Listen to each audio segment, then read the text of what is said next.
Maligayang pagbabalik sa makabagong mensahe ng kaligtasan. Ako muli ang inyong digital na mensahero upang ihatid ang ikalawang paksa. Sa buhay natin, marami tayong kahinaan bilang tao. Minsan, hindi natin namamalayan na ang mga kahinaan ito ay nagiging dahilan kung bakit unti-unti tayong nalalayo sa Diyos. Narito ang 10 kahinaan ng tao na dapat nating bantayan upang manatili tayong malapit sa Kanya. Ilan lamang ito sa madalas na hindi natin napapansin at pinabalewala. Ang una ay pagmamataas. Kapag masyadong mataas ang tingin natin sa ating sarili, nakakalimutan nating magpakumbaba. Ang sarili nating galing at kakayahan ang nagiging sentro, imbes na ang Diyos. Hindi tayo niliha upang magmataas, kundi upang maging mapagpakumbaba sa harapan ng Diyos. Sa oras na mataas ang ating pinag-aralan, nakamit sa buhay, dahil sa galing at talento natin o kasikatan, nakakalimutan natin ibaba ang ating sarili sa harapan ng Diyos na lagi niyang ninanais. Ang pakiramdam na tayo ay higit na mas mataas o mas magaling kaysa sa iba. Madalas, ito ay nagmumula sa mga tagumpay, talento o kahit sa ating anyo. Bagaman natural ang magkaroon ng tiwala sa sarili, ang labis na pagmamataas ay maaring maging hadlang sa ating mga relasyon at sa ating tunay na kaligayahan. Kapag tayo ay nagmamataas, madalas nating nalilimutan ang mga tao sa paligid natin. Tila tayo ay nalulumbay sa ating sariling tagumpay at nakakalimutang pahalagahan ang mga nagmamahal sa atin. Ang pagmamataas ay nagiging hadlang sa pakikinig at pagtanggap ng payo mula sa iba. Kaya't madalas itong nagdudulot ng hidwaan at hindi pagkakaunawaan. Ang mga simpleng pag-uusap at pag-unawa ay nahihirapan dahil sa ating pagnanais na ipakita ang ating sarili bilang mas magaling o mas mataas. Ang tunay na lakas ay hindi nagmumula sa pagpapakita ng kapangyarihan, kundi sa kakayahang makinig at makisama sa iba. Sa huli, ang pagmamataas ay nagdudulot lamang ng kalungkutan, habang ang kababaang loob ay nagdadala ng tunay na koneksyon at kasiyahan. Kaya't alalahanin natin, ang tunay na yaman ng buhay ay hindi nakasalalay sa kung gaano tayo kataas, kundi sa kung gaano tayo bukas at mapagpakumbaba sa ating mga puso. Sinasabi sa Kawikaan Kapitulo 16, versikulo 18, ang kapalaluan ay nauna bago ang kapahamakan at ang mapagmataas na kalooban bago ang pagkabuwal. Ang ikalawa ay pagnanasa ng kayamanan. Ang labis na paghahanap ng pera at mga material na bagay ay naglalayo sa atin mula sa Diyos. Kapag ang ating puso ay masyadong nakatuon sa yaman, nawawala ang ating atensyon sa mga bagay na makalangit. Tandaan, sinabi natin dito ay ang labis o sobrang paghahanad. Ang pagnanasa ng kayamanan ay isang matinding pagnanais na magkaroon ng higit pa sa kinakailangan. Parang isang apoy na walang tigil sa pagliyab, ang pagnanasa sa material na bagay ay nag-uudyok sa atin na magtrabaho ng labis, ngunit madalas itong nagiging sanhi ng hindi pagkakaunawaan at hidwaan. Sa pagnanais na makuha ang lahat, nakakalimutan natin ang mga bagay na talagang mahalaga, ang pagmamahal ng pamilya, ang tunay na pagkakaibigan at ang ating kaligayahan. Madalas, ang mga taong labis na nahumaling sa kayamanan ay nagiging mag-isa, kahit na napapaligiran ng mga bagay na kanilang pinapangarap. Sa halip na maging masaya sa mga simpleng bagay sa buhay, ang mga nagtataglay ng pagnanasa sa kayamanan ay madalas na nagiging hindi kontento. Ang kaligayahan ay hindi nakasalalay sa kung gaano karaming pera ang mayroon tayo, kundi sa kung paano natin pinapahalagahan ang ating mga relasyon at ang mga simpleng bagay na nagbibigay saya sa ating buhay. Kaya't isipin natin, ano ang tunay na kayamanan? Isang masayang puso, masayang pamilya at mga tunay na kaibigan.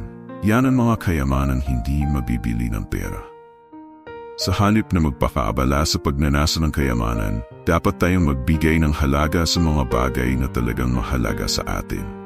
Sinasabi sa unang Timoteo Kapitulo 6, versikulo 10, ang pag-ibig sa salapi ay ugat ng lahat ng kasamaan. Ang ikatlo ay katamaran. Kapag tayo'y nagiging tamad sa ating pananampalataya, hindi natin napagsisikapang palaguin ang ating relasyon sa Diyos. Kapag tayo ay tamad, madalas nating pinipili ang madaling paraan na nagiging dahilan para tayo ay lumayo sa Diyos. Sa halip na magdasal, mag-aral ng Biblia o makipag-ugnayan sa ating komunidad, mas pinipili natin ang mga bagay na hindi nakakatulong sa ating espiritual na buhay.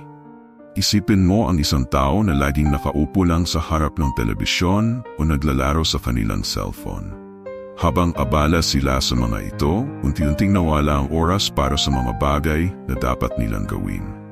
Ang mga pagkakataon na makipag-usap sa Diyos o makinig sa kanyang mensahe ay nawawala dahil sa kanilang tamad na pag-uugali. Ang katamaran ay hindi lang pisikal na pagkatamad. Ito rin ay isang espiritual na hadlang. Habang pinipili nating huwag kumilos, nagiging mas mahirap ang ating koneksyon sa Diyos. Ang ating puso ay nagiging malamig at unti-unting nawawala ang ating pagnanasa na makilala siya. Mahalaga rin na maging masigasig sa ating espiritual na buhay. Ang pagiging aktibo sa pananampalataya ay nagdadala sa atin ng mas malalim na relasyon sa Diyos. Sa halip na manatili sa katamaran, dapat tayong magsikap na lumapit sa Kanya sa pamamagitan ng panalangin, pagbabasa ng Biblia, at pakikilahok sa ating komunidad. Magsimula tayong kumilos at itaguyod ang ating relasyon sa Kanya upang tunay na makaramdam ng Kanyang pagmamahal at gabay.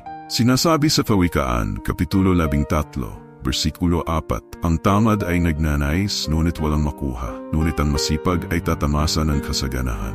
Sa pananampalataya, kailangan ng tiyaga at pagsusumikap upang natiling malapit sa Diyos. Ang ika-4 ay pagnanasa ng laman. Ang pagbibigay sa mga tukso ng laman ay naglalayo sa atin mula sa kabanalan ng Diyos. Ang pagnanasa ng laman ay isang matinding pagnanais para sa mga bagay na hindi lamang pisikal kundi pati na rin emosyonal. Kadalasan, ito ay nag-uugat sa mga hangarin at pagnanasa na sobrang nakatuon sa katawan o sa mga material na bagay. Ang ganitong pagnanasa ay nagiging sanhi ng paglayo sa Diyos at sa ating tunay na layunin sa buhay. Kapag tayo ay nahuhulog sa pagnanasa ng laman, madalas tayong naliligaw ng landas.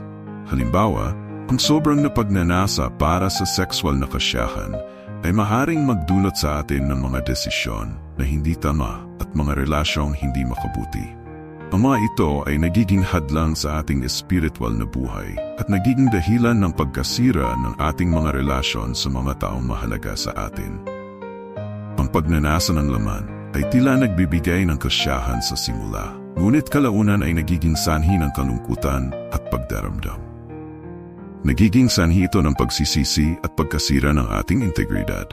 Habang nagiging abala tayo sa pagkuha ng mga bagay na ito, nalilimutan natin ang mga tunay na halaga sa buhay, ang pagmamahal, pagkakaibigan at ang ating relasyon sa Diyos. Mahalaga na maging maingat sa ating mga pagnanasa.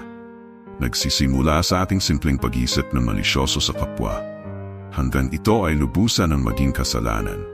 At maging pagnanasang sexual, tandaan nating kaibigan na sinasabi sa Biblia. Nasa isip pa lamang ay maaari na tayong magkasala. Pilitin umiwas sa mga mahahalay na bagay lalo na kung tayo ay may asawa na, sapagkat mabigat ang kapalit ng ganitong uri ng pagbabaliwala. Ang pagiging malapit sa Diyos at ang pagkakaroon ng magandang relasyon sa Kanya ay matibay na instrumento upang maging matatag sa pagnanasa sa laman. Sa unang Korinto 6, Versikulo 18 ay sinasabi, lumayo kayo sa imoralidad. Ang pag-iwas sa mga tukso ay makakatulong sa atin upang manatili sa landas ng kabanalan.